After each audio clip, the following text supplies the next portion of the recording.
¿Es viernes? No. No. ¿Es miércoles? Tampoco. ¿Lunes? ¿Domingo? Es jueves de la historia de Emilio. Déjame presentarte, chinga. O sea, estoy arrancando. ¿Es viernes? No. Pues ya sé que no. ¿Es miércoles? No. De ceniza. ¿Sábado? Tampoco. Fíjate qué bonito te iba yo a presentar tu sección. Arráncate con la historia de Emilio. Ya, jálate ya. Arráncate, te escuchamos. Hoy la historia de Emilio aquí en ¿Qué tal, Fernanda? Alégale, es jueves. Gracias, mi querida Fer. La semana pasada hablamos de una casa muy famosa allá en Barcelona, ¿no? La Pedrera. Bueno, nosotros también teníamos una casa muy famosa, o teníamos una casa muy famosa, conocida como la Casa de los Macetones. No sé si alguna vez escuchaste hablar de la Casa de los Macetones, que tiene una gran historia. La casa Conozco por la lo casa que de es. los gatos. La casa de los gatos y la casa de los perros también, ¿te acuerdas? Que hay gatos en los alambres y en la fachada y en los árboles, ventanas. La casa de las brujas también. Ay, mándenme fotos de eso. Ándele, ayúdenme. De las brujas. A ver, esta es la de los macetones. Esta es la casa de los macetones. Y se hace famosa esta casa de los macetones por ahí, por la década de los 50, finales, principios de los 60. Estamos hablando de 1959. Cuando se da a conocer una noticia que bautiza precisamente este insólito caso de la Casa de los Macetones y que se da a conocer el caso de lo que se había vivido ahí y que pues es el grito en el cielo por los conservadores, de la conservadora sociedad de la Ciudad de México. Y es que ahí vivía Rafael Pérez Hernández. Rafael Pérez Hernández era originario de Jalisco. Él se había venido a vivir a la Ciudad de México, se casa en 1938 con una joven muy hermosa llamada Sonia Rosa María Noé. Ella tenía 14 años cuando él se casa con ella. Él ya venía de un matrimonio fallido, pero además, años antes, estamos hablando de 1938, años antes, en 1915, Rafael sufre un accidente en un tren, un accidente de tren, y pierde el brazo izquierdo. Y ¿por qué es importante mencionarlo? Porque este evento que le pasa, este accidente, lo vuelve a un tipo enojado con la sociedad, con el mundo, con la gente, con la situación, con todo, lo llena de ira. Y este trauma que le genera este rencor y odio contra el mundo y contra las personas, lo lleva a decidir enclaustrarse en su casa. ¿Encerrarse? Meterse, no salir. Meterse. O por lo menos es lo que él según intentaba hacer, aunque él no lo cumple. Lo cumple para su familia, no para él. Entonces, en este afán de resolver la vida de su familia, la confina a las paredes de la Casa de los Macetones, que en aquel tiempo estaba ubicada ahí por donde está el Metro La Raza, en Insurgentes Norte, esquina con Godard. Era la ubicación de esta casa. Insisto, estamos hablando de la década de 1960. 7 años dura este matrimonio estable hasta que comienza este encierro en la Casa de los Macetones, lapso en el que el matrimonio tiene 8 hijos. Pierden 2, mueren 2 de este matrimonio, pero ahí les van los nombres de los hijos, y no es broma, ¿eh? Ajá. Indómita, Libre, Soberano, Triunfador. O sea, Indómita, Libre, Soberano es una persona. No, Indómita es la hija mayor. Ah, hijo. Luego viene Libre, luego Soberano. Libre. Me acordé de un chiste local. Ahí Triunfador, Bien Vivir y Libre Pensamiento. Esos eran los nombres reales de los hijos. Son los que de Rafael. estamos viendo del insólito caso de la Casa de los Macetones. Así es. ¿Por qué les puso así, Emilio? Porque pues tenía una mente muy retorcida, muy extraña. Él hablaba de utopías y una de las cosas que sucede es que el encierro que tiene o el hecho de que encierra a su familia en esta casa es porque él hablaba de mantenerlos lejos de la corrupción, de los pecados, de la maldad, del vicio del mundo exterior, así que los tiene completamente aislados y además de todo eso les llevaba una dieta bastante deficiente, basada en agua, frijoles y avena, que los tenía o los mantenía en una constante desnutrición.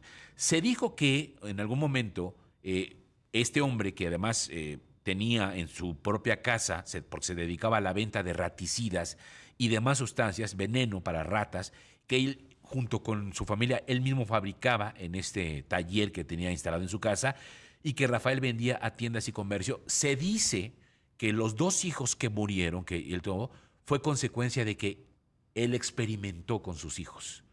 Eso Ajá. se decía, que les había dado a probar el veneno para ver si funcionaba y que efectivamente el veneno pues sí funcionó y mata a sus 2 hijos.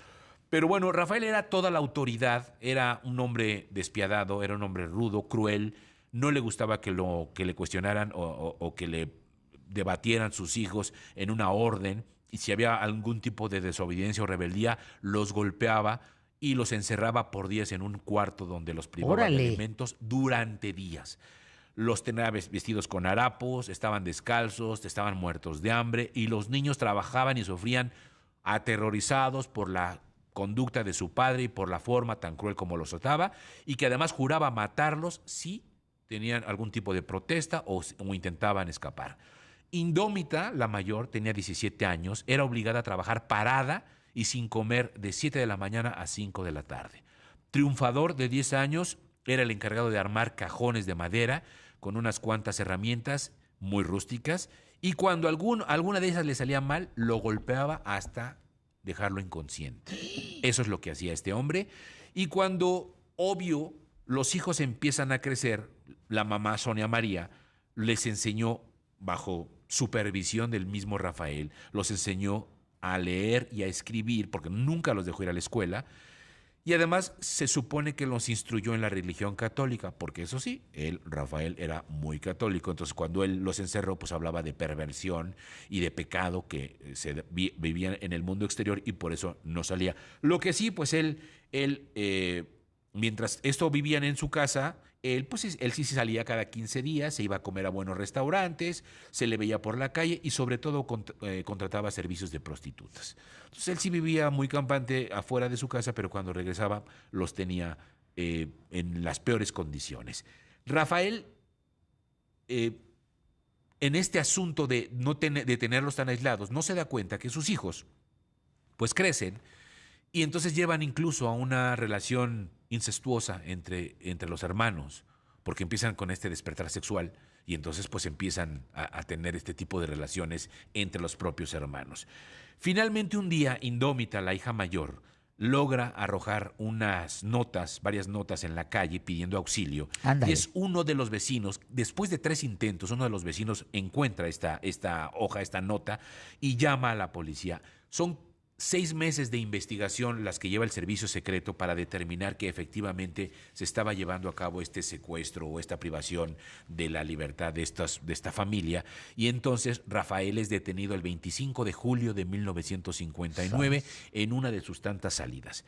Pero ¿qué pasa? Pues obviamente cuando lo detienen y lo empiezan a interrogar, él finalmente niega todos los hechos y aquí argumenta algo irónico. Dice que su propia familia era quien quería robarle todo el dinero que había conseguido trabajando y que por esas circunstancias ahora le estaban dando la espalda, y niega que su familia y sus hijos estuviesen encerrados durante tanto tiempo.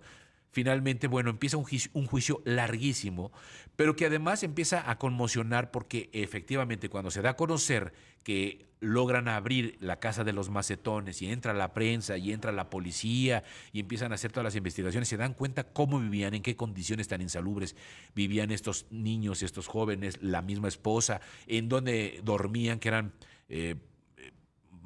camas de piedra, sin cobijas, sin almohadas, de una forma tan sucia. Entonces, bueno, empieza a generar toda una conmoción que el juicio lleva a que muchas personas estuvieran precisamente cuando se empieza a relatar todos estos hechos.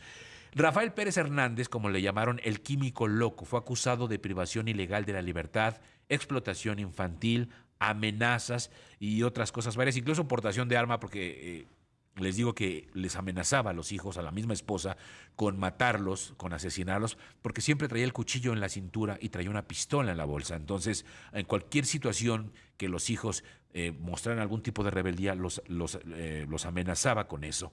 Finalmente es trasladado a Lecumberri, a la prisión de Lecumberri, no sin antes tuvo que ser sometido a un examen psiquiátrico para determinar si debía ser juzgado o internado en un manicomio. Finalmente, como les digo, se lo llevan a la prisión de Lecumberri, donde no me lo van a creer. Díganme quiénes lo iban a visitar. La familia. O sea, indómita, soberano, libre, triunfador, libre pensamiento y bien vivir. Y, Ándale, que me y la acuerdo. esposa Sonia. Todos los A días pesar de del visita, maltrato, a pesar de... A pesar de todo, la familia era codependiente. Entonces, de alguna manera, nunca dejaron de estar con él en la prisión y a irlo visitando. Lo que sí, déjenme decirles, indómita tenía 17 años, libre 15, soberano 14, triunfador 12, bien vivir 10, Híjole. y evolución y pensamiento liberal apenas un mes de nacido. Rafael queda en prisión en 1959. En 1972 se suicida en su celda. No saben, algunos dicen que fue porque pues, le dio remordimiento lo que vivió. Otros dicen que simplemente lo mataron o que simplemente no aguantó el estar encerrado. Lo que sí es que este caso, y ahorita lo van a identificar muy bien, el caso de la Casa de los Macetones es inspiración de la novela La carcajada del gato de Luis Espota, publicada en 1964, y probablemente si no han leído el libro, pueden ver en YouTube El Castillo de la Pureza, que es justamente una película inspirada en estos hechos. Algunas adaptaciones, algunas modificaciones en cuanto al guión, pero que es esto. Y nada más para terminar, él dura 13 años en prisión y su familia dura 18 encerrada. Nada más la diferencia. Él 13 en la prisión, su familia 18 enclaustrada en la Casa de los Macetones. Me recordaste uno de los primeros libros que leí. Se los recomiendo. Para iniciar lectura. Flores en el ático. Ah, claro. Acuérdense. Flores en el ático. Una familia, mamá o papá, Kobe se llamaba uno de ellos. Fíjense la memoria, qué barbaridad. Los encerraba en un sótano. En un ático. En un ático. Por eso se llama Flores en el ático. Gran libro. Para empezar a leer, se los recomiendo. Buenísima novela. Que la realidad Tiene siempre que ver, sí, supera. claro. Bueno, ¿puedo ya irme a corte? Ya. O sea, no importa que sea el jueves, la historia de La Emilio, historia. que no es viernes, que no es miércoles. Híjole. Mira.